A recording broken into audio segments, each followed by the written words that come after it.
하나님의 말씀 보도록 하겠습니다. 창세기 2장 18절부터 25절까지의 말씀입니다. 제가 먼저 읽고 여러분 나중에 읽고 교독하도록 하겠습니다. 여호와 하나님이 이르시되 사람이 혼자 사는 것이 좋지 아니하니 내가 그를 위하여 돕는 배필을 지으리라 하시니라. 여호와 하나님이 흙으로 각종 들 짐승과 공중에 각종 새를 지으시고 아담이 무엇이라고 부르나 보시려고 그것들을 그에게로 이끌어 가시니 아담이 각 생물을 부르는 것이 곧 그 이름이 되었더라. 아담이 모든 가축과 공중의 새와 들의 모든 짐승에게 이름을 주니라. 아담이 돕는 배필이 없으므로 여호와 하나님이 아담을 깊게 잠들게 하시니 잠들매 그가 그 갈빗대 하나를 취하고 살로 대신 채우시고 여호와 하나님이 아담에게서 취하신 그 갈빗대로 여자를 만드시고 그를 아담에게로 이끌어 오시니 아담이 이르되 이는 내 뼈 중에 뼈요 살 중에 살이라 이것을 남자에게서 취하였은즉 여자라 부르리라 하니라. 이러므로 남자가 부모를 떠나 그의 아내와 합하여 둘이 한 몸을 이룰지로다. 아담과 그의 아내 두 사람이 벌거 벗었으나 부끄러워하지 아니하니라. 아멘. 아멘. 현대사회에는요, 모순 가운데 있는 것 같습니다. 우리가 지난주에도 그런 모순을 좀 살펴보았죠. 이런 모순 가운데 있는 것 같습니다. 사람들은 관계를 원합니다. 그러나 관계가 깊어지는 것을 어려워합니다. 결혼은 부담이라고 말하죠. 의존하는 것은 약한 것이라고 말합니다. 누군가에게 기대는 것은 위험하다라고 말합니다. 그래서 우리는 이런 말을 합니다. 혼자가 편하다, 혼자가 자유롭다, 혼자가 안전하다. 그런데 이상합니다. 동시에 우리들은 혼자가 안전하다고, 혼자가 좋다고, 자유롭다고 여기면서도 외로움을 느끼죠. 우리는 힘들어합니다. 그 외로움 때문에 또 누군가 없나 옆을 찾게 됩니다. 왜 인간은 그럴까요? 사람은 함께 하기로 만들어졌고 함께 하기 위해서 지어졌기 때문입니다. 사랑 때문에 사람은 사랑 없이 살 수 없는 존재이기 때문에 그렇습니다. 유명한 철학자 버트런드 러셀이라는 사람이요, 아주 특이한 사람인데 1901년 어느 날 밖에서 자전거를 타다가 아내와 함께 자전거를 타다가 문득 깨달았습니다. 나 아내를 사랑하지 않는 것 같아. 그래서 자전거를 세우고 그 자리에서 아내에게 통보합니다. 난 당신과 더 이상 살 수 없어요. 그래서 이혼을 합니다. 이것이 첫 번째 아내와의 이혼이었는데요. 그는 이런 방식으로 평생 4번 이상의 이혼을 했다고 합니다. 그에게 있어서 사랑은 뭐예요?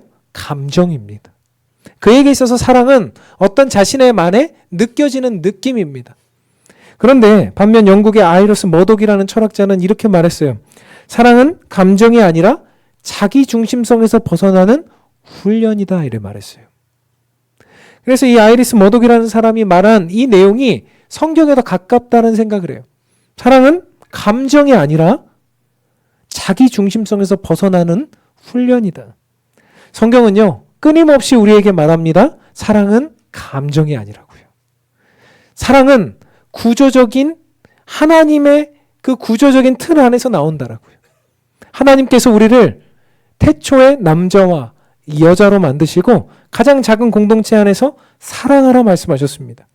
어려운 일이죠. 힘든 일입니다. 불편한 일입니다. 그러나 하나님께서 남자와 여자를 가장 기본 단위의 공동체로 만드시고 그 공동체가 점점점 확장되게 하셨으며 그 안에서 하나님은 그 안에 사랑과 공동체를 이루어 살아가라고 말씀하신 것입니다. 그것이 성경이 말하는 사랑의 의미입니다. 감정적으로만 할 수 없는 것이죠. 내 감정으로만 어떤 판단을 할 수 없는 것이죠. 오늘 보면 18절은 이렇게 시작합니다. 우리 같이 한번 읽어볼까요? 읽겠습니다. 시작. 사람이 혼자 사는 것이 좋지 아니하니 내가 그를 위하여 돕는 배필을 지으리라 하시니라. 아멘. 사람이 뭐가 안 좋아요? 혼자 사는 것이 좋지 아니하니. 옆 사람에게 한번 이야기해 볼까요? 혼자 사는 건 안 좋대요. 그 뭐 왜 이렇게 수근수근하는 말들이 들리는 건지 할 말씀이 많으시죠? 저 목사님은 아직 젊어서 몰라. 지금이 좋을 때지. 나중 돼봐요. 이건 아니에요. 라고 말씀하고 싶으신 분들이 계실지도 모르겠어요. 뭐 혹시 그러실지도 모르겠습니다. 아, 나는 진짜 혼자 사니까 너무 편한데? 그런데요. 하나님은 아니래요. 명확하지 않습니까? 사람이 혼자 사는 것이 좋지 아니하니. 왜 우리가 자꾸 혼자 사는 것이 편하다, 자유롭다 이렇게 여기게 되었는가 하면 물론 우리가 경험적으로 아는 것도 있겠지만 세상이 끊임없이 그런 메시지를 주기 때문이기도 합니다. 세상의 TV 프로그램 보면 어떤 TV 프로그램 있어요? 나 혼자 산다, 돌아온 싱글, 돌싱, 뭐 그리고 뭐 여러 가지 그런 프로그램들 있잖아요. 그런 프로그램들 보면 어떻습니까? 좋아 보여요. 자유로워 보이고 뭔가 있어 보이고 세련돼 보이고 뭔가 그런 느낌을 자꾸만 프로그램이나 이런 내용들 중에서 주는 거죠. 몇 년 전에 결혼에 관한 통계조사를 본 적이 있습니다. 결혼은 필수입니까? 라고 물었어요. 그랬더니 남성들은요 41%가 필수입니다 그랬어요. 이것도 작은 숫자 아닙니까? 41%밖에 필수라고 대답하지 않았어요. 근데 여성에게 물어봤습니다. 여성은요 26%만 필수입니다 그랬어요. 4명 중 3명은 아니요, 나는 혼자 살아도 상관없어요. 예전에요 산미남이라는 말이 있었는데 30대 미혼 남성이라는 말인데요, 산미남이 50.8%예요. 그러니까 반은 30대 결혼을 안 했다는 거예요. 근데 요즘은요 산미남이 아니라 4미남, 5미남, 2미남 집사님도 있는데 우리 5미남, 6미남도 있다는 거예요. 이런 부분들이 이 세대를 반영합니다. 결혼을 하지 않으니 아이를 낳는 비율도 당연히 줄어들죠. 얼마 전 미국의 한 유명 교수와의 대담에서 대한민국 합계 출산율이 0.78이라는 이야기를 듣고 그 교수가 뭐라고 했습니까? 제가 표현을 할 수는 없고 와우 막 이러면서 대한민국 망했네요 그랬어요. 그 교수가. 아, 이대로 가면 정말 망하는구나. 왜 망하게 됩니까? 혼자 살아서 좋고 혼자 살아서 행복하고 자유롭고 물론 그런 것도 우리들 안에서 어느 정도 필요하겠지만 이것이 왜 망하는 길로 가는 길입니까? 하나님이 정하신 법칙에 의한 것이 아니기 때문이죠. 세상은 점점 어려워지고 있습니다. 세상은 점점 공동체로 묶여 있는 것을 싫어합니다. 돕는 배필이 내 옆에 있고 함께하는 모든 것들이 거추장스럽게 여겨집니다. 세상은 공동체보다는 자신이 더 중요하고 가정보다는 내가 더 중요하며 사회적으로 우리가 함께하는 것보다는 혼자 있는 것이 훨씬 더 좋다고 여기는 시절입니다. 그런데 사람은요 돕는 배필이 없이는 결코 완성될 수 없다고 성경이 말해요. 사람은 뭐가 없으면 안 된다고요? 돕는 배필이 없이는 완성되지 않는다. 나 혼자 사는 것은 완성되지 못하고 살아간다라는 것과 마찬가지라는 거예요. 하나님께서 사람은 혼자서 완성되도록 만들어 놓지 않으셨고 꼭 옆에 누가 있어야 돼요? 돕는 배필이 있도록 만들어 주셨어요. 오늘 보면 18절, 19절은 그렇게 기록하고 있습니다. 여호와 하나님이 이르시되 사람이 혼자 사는 것이 좋지 아니하니 내가 그를 위하여 돕는 배필을 지으리라 하시니라 했어요. 19절에 보니까 하나님이 이렇게 말해요. 여호와 하나님이 흙으로 각종 들짐승과 공중의 각종 새를 지으시고 아담이 무엇이라고 부르나 보시려고 이랬는데 여러분 이 구절이 조금 이상하지 않습니까? 하나님이 지금 혼자 사는 것이 좋지 않다. 내가 너를 위해서 돕는 배필을 지으리라 했으면 바로 어떻게 하시면 돼요? 재우면 되죠. 방금 이제 조금 있으면 재운다라고 말해요. 그 아담을 재우고 이제 거기서 갈빗대를 쥐어서 그 하와를 만들면 되는데 하나님은 그렇게 하지 않으시고 뭘 하십니까? 온갖 각종 들짐승과 새를 아담의 앞에 이렇게 이렇게 오게 하시고 그들의 이름을 짓게 하시는 거죠. 왜 이런 일들이 필요했을까? 저는 아담에게 이런 일을 시키신 이유 두 가지 정도로 좀 살펴봤는데요. 첫 번째 이유는요. 그 동물들이 이렇게 지나가면서 아담이 이름을 지어줬지 않겠습니까? 하나님이 분명히 내가 너를 위해서 돕는 배필을 지으리라 하신 이유였기 때문에 아담의 생각 속에 어떤 생각이 있었을까요? 아, 저들 가운데 나의 돕는 배필이 있을까라고 그 동물들을 보면서 생각했을지도 모르겠어요. 그래서 뭐 어떤 동물들이 이렇게 지나가고 이름을 지어주고 했을 때 아담의 마음속에 저건 나를 도울 수 있을까? 나의 돕는 배필이 될 수 있을까? 생각해보아도 어때요? 아닌 거죠. 동물들은 나의 돕는 배필이 될 수 없다는 것을 점점점 깨닫게 만들어주시는 과정이었을 것이라고 생각합니다.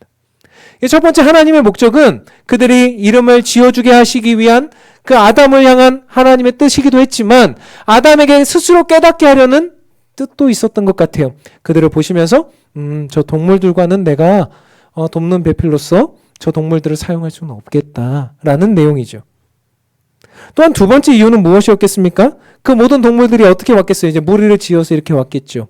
그러면 암수가 다 무리를 지어서 이렇게 왔을 텐데 아담이 볼 때 이 세상에 암수가 없는 건 누구밖에 없어요? 나밖에 없네.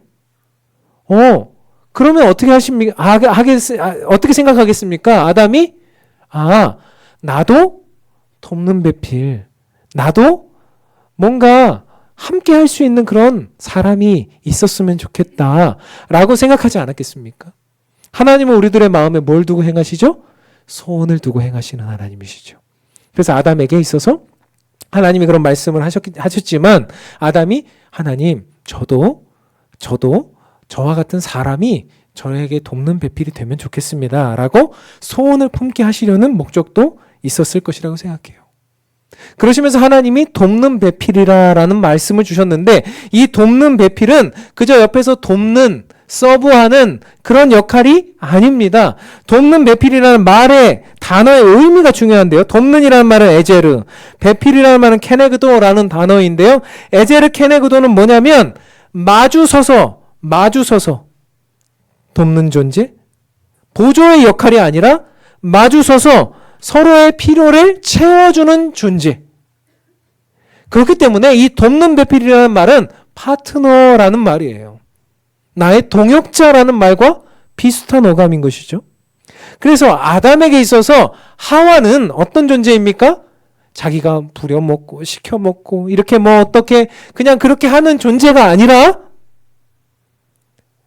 그를 향한 존중과 사랑의 마음, 함께 하려고 하는 마음, 그리고 서로 돕는 입장에 있게 되는 존재를 돕는 배필이라 말했다는 것입니다.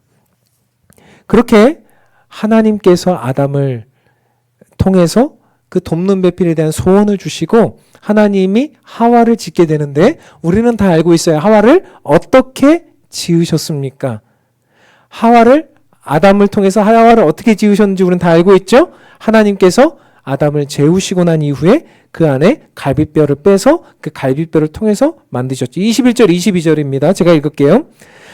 여호와 하나님이 아담을 깊이 잠들게 하시니 잠들매 그가 그 갈빗대 하나를 취하고 살로 대신 채우시고 여호와 하나님이 아담에게서 취하신 그 갈빗대로 여자를 만드시고 그를 아담에게로 이끌어 오시니 여러분 지금 아담의 갈빗대로 하와를 지으셨어요. 아담의 생명을 꺼내어 하와를 만드신 것입니다. 이 본문이 아주 특별한 본문인데요. 21절 보니까 하나님이 아담을 깊이 잠들게 하시니 라고 했던 이 본문이요. 인류 최초의 마취다 이렇게 보는 거예요. 우리가 창세기에서 처음이라고 하는 많은 부분들이 나오지 않습니까? 이것을 인류 최초의 마취로 보는 거예요. 하나님께서 인간을 마취시키시고 수술을 감행하시는 거죠. 그리고 인간의 몸, 아담의 몸에서 갈빗대를 취하셨습니다. 그리고 그를 깊이 잠들게 하셨다라고 말해요. 우리가 전향적으로 이 본문을 살펴보면 성경은 잠잔다라고 하는 이 내용이 어떤 본문입니까? 성경의 대다수의 잠잔다라고 할 때 잠은 죽음을 의미해요. 상징적으로. 결국 하나님께서 아담을 깊이 잠들게 하신 의미가 물리적으로는 마취시킨 거지만 상징적으로는 뭐죠? 그가 죽음과 같은 내용들을 가지고 있다. 결국 죽음의 상태에서 자신의 생명을 내어주어서 그 다른 인간을 만들게 하시는 거죠. 이것을 확장해 본다면, 상징적으로 본다면 나의 돕는 배필을 세우기 위해서, 만들기 위해서, 그를 데려오기 위해서는 죽음과 같은 희생, 엄청난 대가, 그런 내용들이 필요하다는 것을 오늘 본문이 우리에게 알려주고 있어요. 결국 아담의 생명을 취하여서, 생명을 나누어서 돕는 배필을 지으셨다. 한 걸음 더 나아가 더욱 특별한 장면은요, 그의 갈빗대로 여성을 지었다는 거예요. 여러분, 이 갈빗대라는 말이 여러 가지 이제 우리가 추정 또 해석을 할 수 있겠는데, 많은 학자들이 이 갈빗대를 위치적으로 봅니다. 이 갈빗대가 어디에 있습니까? 인간의 중앙에 있습니다. 그렇기 때문에 이 갈빗대로 여성을 만들었다는 것은 결국 머리뼈로 만들지 않았다는 것은 무엇을 의미합니까? 여성이 남성의 머리가 되어서 지배라는 뜻도 아니라는 거죠. 발목뼈로, 아마 뭐 종아리뼈나 뭐 발뼈로 만들지 않았다는 것은 무엇입니까? 여성이 남성에게 짓밟히지 않게 만들겠다는 하나님의 의도인 거죠. 갈비뼈는 무엇입니까? 가장 중요한 장기들을 보호하는 뼈죠. 하나님께서 남성에게 여성을 향해서 어떻게 하라는 거죠? 생명을 나누어 준 존재로서 보호하고 동등된 존재로서 존중하며 함께해 나가라는 것을 알려주는 동역자의 관계가 되어라 라고 말씀하시는 내용이 바로 갈비뼈에서 취하여 만들었다는 이야기죠. 그게 바로 돕는 배필의 의미다라고 제가 방금도 말씀드리지 않았습니까? 마주 서서 서로가 서로의 필요를 채우는 존재다. 돕는 배필로서 여성은 존재론적으로 열등한 것이 아닙니다. 오랫동안 고대 시대에는, 성경의 시대뿐만 아니라 아주 오랜 시간 동안 근대에 이르기까지 또 지금도 여성은 차별받고 있죠. 끊임없이 어떤 그런 내용들 안에서 차별받고 있을 때 성경은 아주 오래전부터, 인간이 처음 날 때부터 하나님 나라의 평등과 존재론적인 함께함을 의미하고 있다는 것을 우리는 알게 됩니다. 그렇게 갈비뼈를 통해서 만들어진 하와를 보고 아담은 어떻게 고백을 합니까? 23절, 24절, 25절입니다. 우리 같이 한번 23절, 24절 두 절만 읽어보도록 하겠습니다. 읽겠습니다. 시작.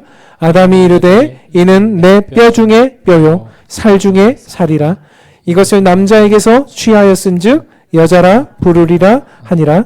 이러므로 남자가 부모를 떠나 그의 아내와 합하여 둘이 한 몸을 이룰지로다. 아멘. 어떤 사람들이 이렇게 우스갯소리 하는 걸 들어봤어요.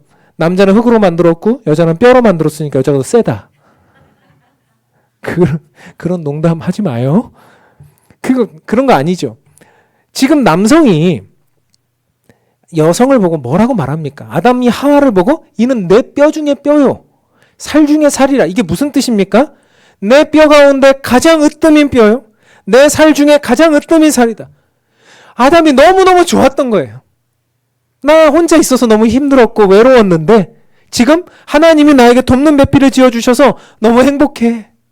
너무 좋아. 보기만 해도 신이 나. 아담은 하와를 보면서 그 행복감을 느꼈고 한 몸을 이루게 되었다라는 이야기입니다. 여러분, 이 놀라운 스토리가 인류 최초의 시작부터 있었다는 것을 우리는 알아야 돼요. 근데 인류 최초부터 있었던 이야기가 지금 우리들에게 어떤 의미입니까? 어떤 분들은 결혼을 하기도 했고, 어떤 분들은 결혼을 안 하기도 했고, 어떤 분들은 이미 그 결혼이 너무 옛날 이야기이기도 하지만 이 이야기가 우리에게 어떻게 다가와야 됩니까? 사실 이 이야기는 우리들의 개인적인 어떤 사람의 창조에 대한 이야기이기도 하지만 더 나아가서 신랑이신 그리스도와 신부인 교회를 상징하는 내용이기도 해요. 신랑이신 그리스도께서 교회를 향하여서 너는 내 뼈 중에 뼈요 살 중에 살이라 표현하시면서 교회와 성도를 향해서 이런 표현을 하고 계신다는 거죠. 에베소서 5장 30절부터 33절은 그 내용에 대해서 이렇게 해석하고 있습니다. 우리는 그 몸의 지체임이라. 그러므로 사람이 부모를 떠나 그의 아내와 합하여 그 둘이 한 육체가 될지니 이 비밀이 크도다. 나는 뭐예요? 그리스도와 교회에 대하여 말하노라. 그러나 너희도 각각 자기의 아내 사랑하기를 자신같이 하고 아내도 자기 남편을 존경하라. 여러분, 이 구조가, 남편과 아내의 관계라고 하는 이 구조가 누구를 상징한다고요? 나는 그리스도와 교회에 대해서 말하노라. 신랑 되신 그리스도, 신부된 교회. 교회는 우리 자신을 의미하죠. 성도, 교회와 성도, 그리스도와 성도의 관계. 이 관계가 신랑과 신부의 관계가 되어서 동역하며 함께하며 서로 돕는 배필이 되어 예수 그리스도를 우리가 돕는 배필이 되어 나아갈 수 있었던 것. 아까도 말씀드렸어요. 아담의 생명을 빼어 여성을 만들었다고요. 예수 그리스도의 물과 피를 흘리고 십자가에 죽으시는 죽음을 거쳐서 성도가 될 수 있었어요. 우리가 교회가 될 수 있었습니다. 결국 하나님께서는 우리를 그리스도의 파트너로 돕는 배필로 만들어 주셨다는 거죠. 그의 피를 흘리시면서 우리를 살리고 그의 피를 흘리시면서 생명을 주시면서 우리를 그렇게 신부와 같이 아름답고 고귀한 존재로 만들어서 우리를 지금 이렇게 예배드릴 수 있도록 세상에 나가서 하나님의 뜻을 이룰 수 있도록 만들어 주신 것. 그것이 우리들의 존재론적인 모습이라 이 얘기입니다. 사랑하는 성도 여러분, 이것이 얼마나 놀랍습니까? 이 세상에 어떤 신이, 어떤 종교가 인간을 자신의 고귀한 존재, 자신의 고귀한 돕는 배필로 만들고 파트너로 만들어서 그렇게 아름답게 표현한단 말입니까? 자신은 낮고 천해지면서 희생하면서 어찌 상대방을 그렇게 올린단 말입니까? 세상의 다른 신들과 다른 종교들에서는 찾아볼 수 없는 그 사랑을 우리 주 예수 그리스도께서는 우리를 위하여 만들어 주셨고 그 일을 행하여 주셨으며 아주 오래전부터 그 일에 대해서 이렇게 표현하고 계시는 거죠. 그래서 그리스도의 사랑은요, 실제예요. 그리스도는 말로만 사랑하지 않으셨습니다. 그래서 우리 여성들이 어때요? 남성들이 말로만 사랑해, 너 좋아해 이러면 어때요? 안 믿죠? 잘 믿으세요? 아멘 하셨어요. 안 믿어요. 왜 안 믿습니까? 말로 하는 것은 그것은 의미가 없는 거죠. 예수님이 우리를 위해서 사랑해 주신 사랑은 말로만 하는 사랑이 아니었잖아요. 예수님이 우리를 위해 사랑해 주신 사랑은 십자가에 실제로 행해 주신 사랑이었잖아요. 매우 현실적이고 매우 실제적인 그 사랑을 받았던 우리이기 때문에 우리도 이제 그 사랑을 해나가야 되는 거죠. 결국 우리가 자아 정체성이 그렇게 확립되었다면, 우리 예수 그리스도의 신부다라는 자아 정체성이 확립되었다면 거기서 끝나면 됩니까? 아니죠. 저는 매주 여러분들께 말씀드립니다. 우리는 그렇게 된 존재로만 끝나면 안 돼요. 그것도 의미 있고 훌륭하지만 더 나아가서 우리가 그렇게 된 존재의 의미, 즉 무엇입니까? 사명을 우리가 이 땅에 구현할 필요가 있는 거죠. 예수 그리스도께서 신랑 되시고 우리가 신부 되었다면, 우리가 돕는 배필이 되었다면 이제 우리는 이 땅에서 돕는 배필로서 그리스도께서 이 땅에 남겨두고 가신 사명을 이루어야 되는 거죠. 예수님이 능력이 없으셔서 남겨놓으신 사명이 아닙니다. 예수님께서 다 하실 수 없어서 그저 가신 것이 아닙니다. 예수님은 오늘도 그것을 남겨두시고 우리에게 너희들이 돕는 배필로서 그 역할을 해 주었으면 좋겠다. 이번 한 주도 그렇게 나아가 세상에 나아가 그런 역할을 해 주었으면 좋겠다라고 우리에게 말씀하고 계시는 거죠. 예수님은 이 땅에 우리가 하나님의 나라를 이루라는 사명을 주셨습니다. 그래서 우리가 돕는 배필로서 이 땅에 하나님 나라 공동체를 이루어 살 사명이 우리들에게 있고요. 우리가 이 땅에 존재하는 이유가 바로 그것 때문이다라고 생각합니다. 그렇다면 우리가 그런 존재가 되어서 그런 사명을 받았다면 이제 개인적인 것이라면 우리가 이제 어떤 공동체에서 어떻게 해야 될까? 오늘 본문이 이야기하고 있는 것이 이제 부부에 관한 이야기이기 때문에 가정에서는 부부에 한정해서 이야기하고요. 더 이제 조금 넓혀서 두세 가지만 살펴보고 말씀을 마치려고 하는데 실제적인 부부 관계 속에서 그러면 남편과 아내 관계 속에서 우리가 어떻게 해야 될까? 우리가 주례사로 많이 하는 그런 본문인데 에베소서 5장 22절부터 25절입니다. 제가 한번 읽겠습니다. 아내들이여 자기 남편에게 복종하기를 주께 하듯 하라. 이는 남편이 아내의 머리됨이 그리스도께서 교회의 머리됨과 같음이니 그가 바로 몸의 구주시니라. 그러므로 교회가 그리스도에게 하듯 아내들도 범사에 자기 남편에게 복종할지니라. 남편들아 아내 사랑하기를 그리스도께서 교회를 사랑하시고 그 교회를 위하여 자신을 주신 같이 하라. 아멘이 아무도 안 나와요. 이거는 항상. 우리 교회는 여성들이 많거든요. 그래서 이거 싫어해요. 왜 싫어하느냐? 이거거든요. 교회가 그리스도에게 하듯 아내들도 범사에 자기 남편에게 복종할지니라. 한 분 아멘 하셨어요. 복종할지니라. 우리가 복종, 순종 이거 어려워합니다. 우리 남편에게 특별히 그렇게 하는 건 쉽지 않습니다. 가장인 남편에게, 하나님이 주신 권위인 남편에게 그렇게 한다는 건 어려운 일이라고 생각합니다. 그러나 주님께서 왜 이런 어려운 명령을 우리에게 주셨습니까?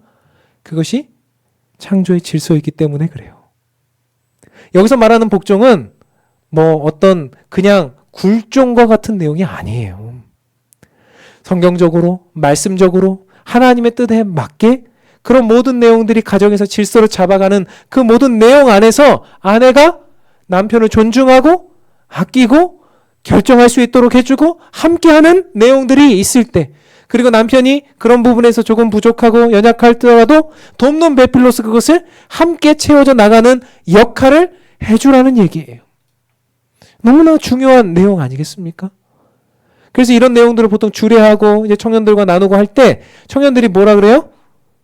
그때는 좋으니까 그렇게 하겠다고 그러죠. 근데 조금 시간이 지나고 5년, 10년, 15년, 20년 그러면서 이 모든 내용들이 희미해진, 희석된 모든 모습들이 있는 것이죠. 여성들이 억울해하지 마십시오.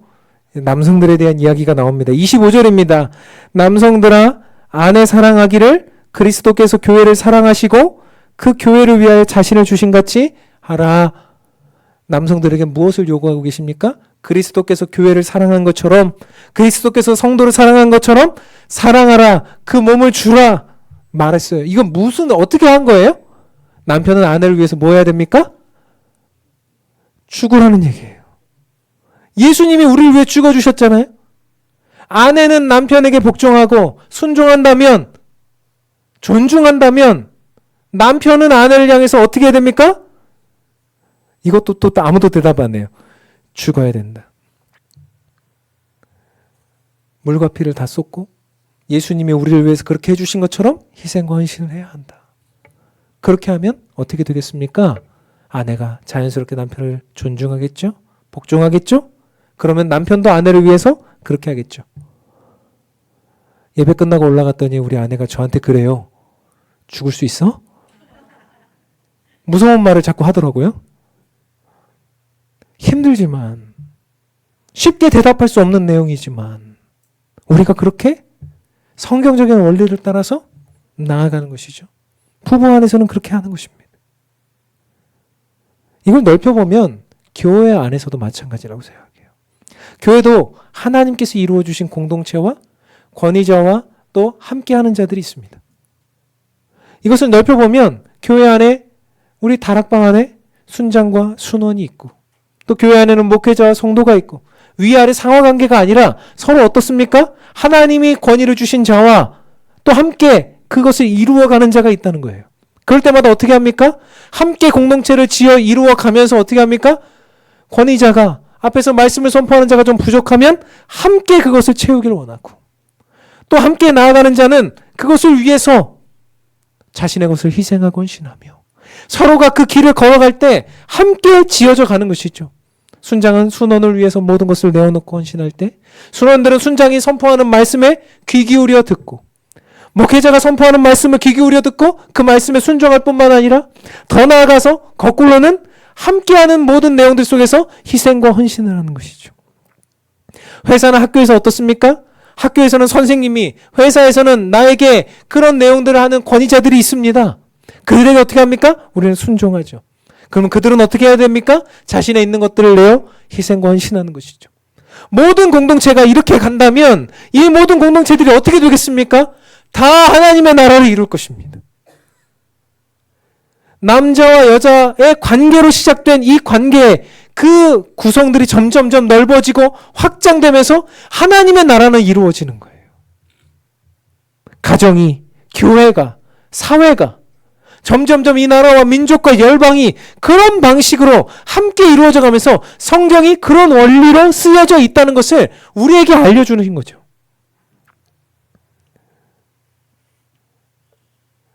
사랑하는 성도 여러분, 우리는 오늘 하와를 돕는 배필로 만드시는 하나님의 역사를 보면서 그 안에 들어있는 교훈을 살폈습니다. 너무 기본적이지만 중대한 말씀이었습니다. 아담에게는 혼자 할 수 있는 일이 아니었습니다. 하나님께서는 아담에게 돕는 배필을 주셨습니다. 그리고 그리스도께서도 우리를 돕는 배필 삼아 지금 우리를 향해서 말씀하고 계십니다. 아담이 갈빗대를 취하여 하나님이 그 하와를 만드셨던 것처럼, 그 생명을 취하여 만드신 것처럼 예수 그리스도의 생명을 취하여 우리를 살리셨습니다. 그것이 얼마나 존귀하고 고귀한 일인지 우리를 돕는 배필로 만들어주신 주님 앞에 우리는 사명감을 가지고 하나님 나라를 이룰 것을 기대하며 나아가야 됩니다.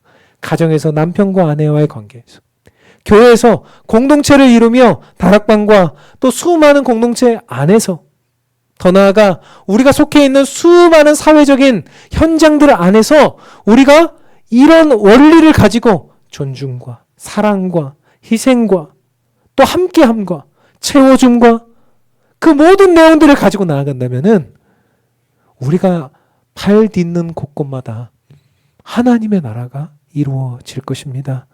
사랑하는 성도 여러분, 한 주간 이 원리들을 따라서요, 주님께서 이루어주시는 역사를 이루면 좋겠습니다. 그리고 한 주간 제자 훈련 기도해 보십시오. 하나님이 나에게 뭐라고 말씀하시는지.